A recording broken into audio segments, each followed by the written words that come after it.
Allegiance to the flag of the United States of America and to the republic for which it stands, one nation, under God, indivisible, with liberty and justice for all. Almighty and everlasting God, who presides over all things in heaven and earth, come and preside over these deliberations so that those that make the decisions may be guided by your wisdom. Prayers to all the victims of the Turkey and Syria earthquakes, horrendous. God bless them.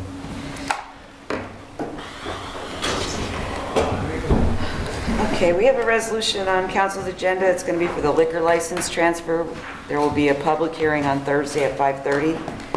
So it's a resolution of Municipality of Wilkes-Barre, County of Luzerne, Commonwealth of Pennsylvania, approving the transfer of a liquor license from Plains Township to El Tico Mexican Restaurant and Bar, LLC, which is on 401 J. Campbell Collins Drive in Wilkes-Barre. And we also have a second reading ordinance for the city garbage bag stickers. Any questions? Kathy, I mean, maybe Tim would know this. This Campbell Collins Drive, is that where, is this going in the Odyssey? Yes. Yeah. Yeah, okay, that's what I thought. So, Hey, Yep. excuse me. It's like some kind of juice place in there now. Right? there was a, There used it's like to a be. Mexican restaurant. It's going to be a Mexican restaurant. Yeah, there was an Inside of article in the the office. newspaper. Good evening. Don't have much on the agenda for today, but just a couple. Authorizing the proper city officials to sign any and all documents related to the awarding of a contract, lowest responsible bidder, Titan Tree Service, I'm sorry. Tim, I was looking at you and I'm thinking.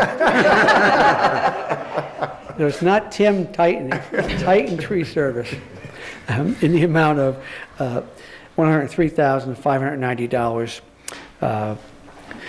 for the Solomon Creek tree trimming project. Payment to be made American Rescue Funds. This is cleaning up a lot of the overgrowth that is down in the Solomon Creek area. It's been let go for several years, so we have had DPW down there to clean up as much as they could, but we had to hire a tree service. They have the equipment, and some of it could be quite dangerous, so we're hiring the tree service to take care of the rest of that area. It's really in bad shape. And some of those walls have to be reparged and recreated, so that's why we're doing it. Have a professional do that. They have a high lift, you know, that they can get in there and do it. So that's why we're using a tree service. Okay. Mayor, if I can, while we're on that subject. I know you're aware of this. During the last year or so, we've had Butch, when he was with us, and Dave Lewis up looking at Laurel Run Creek for the same issues, erosion mitigation, trees that were down there. And our guys are incapable of getting down in that area and doing that type of work. It's a little bit risky. And we never followed through with it. I know there was some talk about getting a tree service or somebody to get in there and start clearing that out and maybe putting some rock in there to mitigate that erosion that was going on the banks. And that's on Scott Street up to the end of George Avenue.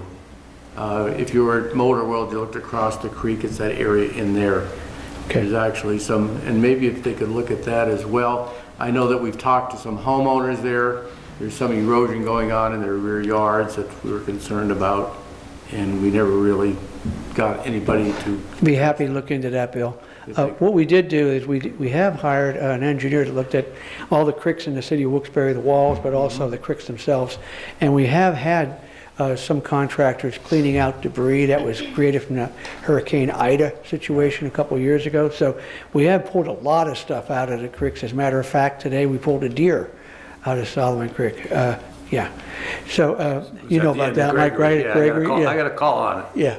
So people are throwing bags of garbage and stuff like that. So we're constantly cleaning them out. But Bill will make a note. Charlie made a note as he was writing it down as you were talking about it. So we'll get that looked at also. The intention is to go in and clean all the creeks out. That's our intention.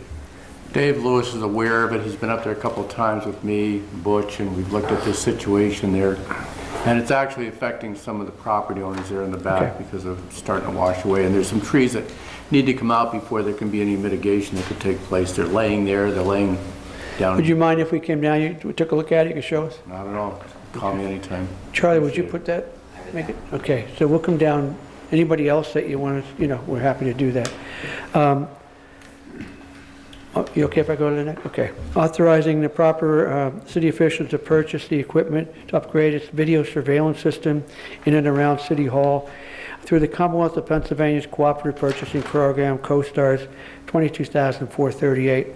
We have to upgrade a lot of the camera systems inside City Hall, okay? So that's what this is for. It's an upgrade, new, improved equipment, so that it's clearer for us if, God forbid, something happens inside City Hall. Now we're going to have a nice, clear camera system take care of that. And I had to give Frank Hirschberger a kudos because he looked for the best reasonable price for this upgraded equipment. So he did a great job there. And thirdly, you know, proclaiming the month of April 2023 as Fair Housing Month. Not much today on the agenda. Anything more for the mayor? Thank you, Mayor. Council presentations, Mr. Councilman Brooks? Sure. I always want to thank Charlie for helping me every day with constituent items. Right before I got here, I got a text message from a constituent who wanted to know when we might do a large junk collection where we, you know, did a $10 sticker for a, you know, a refrigerator or a computer or whatever. Are we going to do another one? We just did that a few months ago. So we do it every year. Right, once a year. Tyler does it. She puts it all out, buy a sticker. So we just did that like 3 months ago, I think it was. So as that time of year comes around, the intention is to do it every year. All right, so next fall. Yeah. Okay, I'll tell them next fall. And then last time I spoke about how sad I was about that 16-year-old kid who got shot in the drug situation that seems to be pervasive. And that police show that we're doing, I get feedback about that every day, but every single city that police show is going to, every single person they catch, they go to the car and it's guns and drugs in every single car. It's like astonishing at how much of our problems are drugs. And I remember speaking to a common plea judge recently who said 95% of the things he sees in his courtroom is drugs related. It's just astonishing. But then the amount of illegal drugs that are out there. So when was the last time we did anything with the police department about a buyback program or turn-in guns or any kind of system to eradicate and to decrease the amount of illegal weapons that are on the streets? Yeah, I know we did one last year. Or was it last year? I Okay. can get a date for you. Be glad to send that to you. Okay. But also, Tony, we did, through the American Rescue Plan, we gave almost $1 million to the agencies that address these type of, or try to address these type of things, the social agencies. So we try to, you know, give money to the agencies that will help us. It's a constant problem. I know. It's every city has a problem. We have a problem like every other city, and that's one reason why we gave $7.1 million with your approval. You guys all approved it to these agencies that, you know, to help like the other things that we did. So we're working on it. You know, we're trying to do the best we can. As you know, we just hired 11 new police officers, and they're going through training. We're going to be doing more on the streets, you know, more of a presence on the streets once we get all the police officers trained. So more police presence, hopefully the bikes that in the neighborhoods on bicycles, more of a presence walking into the neighborhoods like we talked about. So, I mean, I'm happy to hear your suggestion. Yeah, I'm just, it's astonishing crime in America. And I know we really have a perception problem. Our crime is not as bad as the perception that people see. For Thanksgiving, I went to Rochester, stayed in a hotel in downtown, woke up, turned the news on, 5 people dead in downtown Rochester. Why? It was like, oh my gosh. And I mean, last year we only had 1 murder, the kid over at Vesuvio's, which is astonishing. That's wonderful. That's great. Any death is bad, but yeah, the crime around the whole country is just astonishing to me, and how it's all illegal weapons and drugs. It's just amazing. And that's under investigation, by the way, so it hasn't been determined if it's a murder. You know, we don't know that. Right. That's right. That's true. But yeah, I mean, we're doing the best we can. Great. Thank you. Councilman Marconi, anything to that? So I just want to thank Charlie too. I sent in several emails over the past week. He's taken care of them very quickly. And I just sent one in probably about an hour ago as well. We communicated, so just want to thank him for that and the administration as well. And that's all I have at this time, Mr. Chairman. Thank you. Councilwoman McBride? Anything today? Yeah, just, well, number one, Tony, I just want to thank you for bringing up that issue. I think it's refreshing to talk about issues that, you know, even if they're a little bit larger than us, it's, you know, even if we don't have the answers to them, I think it's still important to talk about them, so thank you for that. Then secondly, Hancock Street between Rose Lane and East Northampton is in pretty rough shape. I don't know if it's on the list to be done, you know, in the spring, but if you could just put that on your radar. Hancock between Rose Lane and East Northampton. Thank you. That's all. Councilman Barron, anything today? Just one other thing, we had talked about this over the last 2 years, and John, I think it's a lot of it in your area. The new utility poles that were put up about, I'd say in the last 2 years. I think it was a PPL project. And they're great, and they moved them back a little bit from the road, but they never removed the old poles, which are mostly a foot away. And oftentimes they're in such a position that when they're side by side, they cause issues for mobility impaired people trying to get by them, kids on bikes or whatever. And I don't see any activity going on about transferring all the wires to the new poles. They're just put up a new pole, put some wires on it, left the old ones there with a big X sprayed on it. And they leave them there, and, you know, and they're all over the place. And It's like that all over the I don't see city. anybody really doing much about it. Are they down in? It's all over the city. I don't know what the problem is. It's a great idea to replace the old rotted poles with new ones and put them in a little better location where they're less likely to get hit by a car, but I think you got to take the old pole out too. It's other than just painting a big X on them, and that's it. And I guess it's a matter of the utilities moving the wires over, and I know it's not something that we can do, but maybe we can reach out to PPL, who I think owns the new poles, and see what the status is on that, if we can get some of them, get started this spring and get them out of there.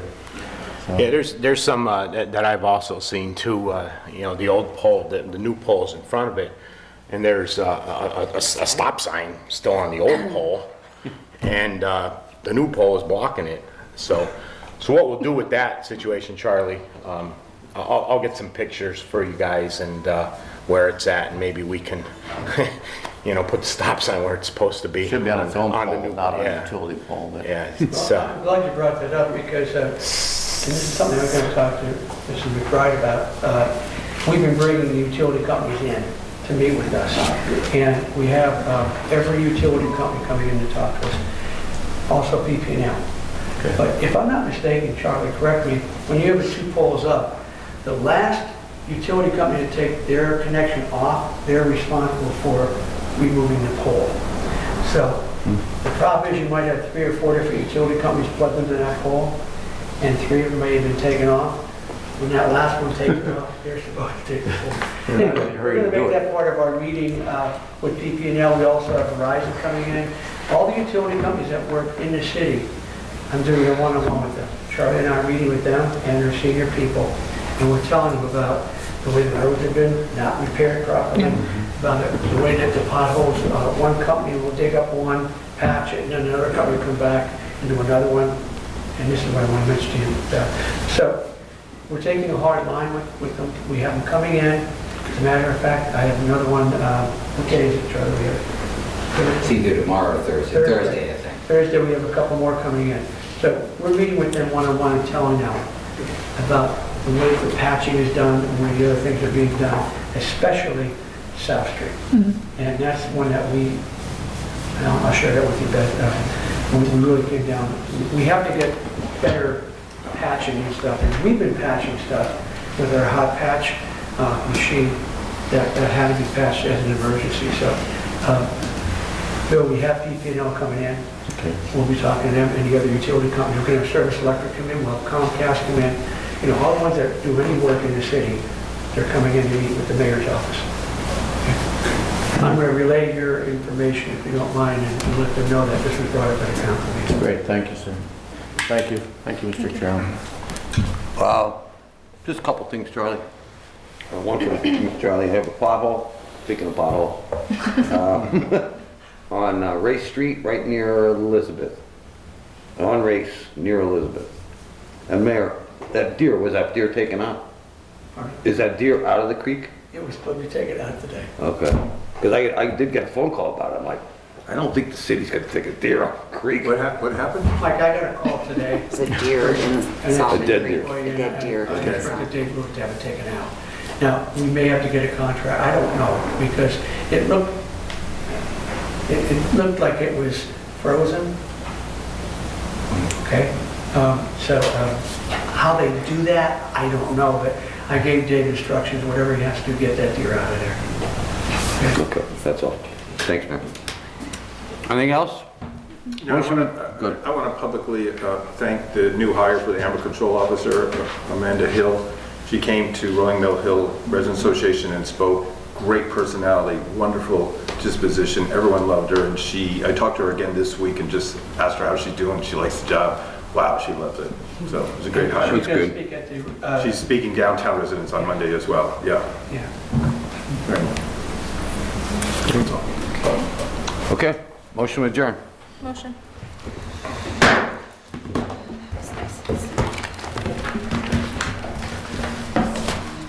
You did a wonderful job today. There'll be something in your file.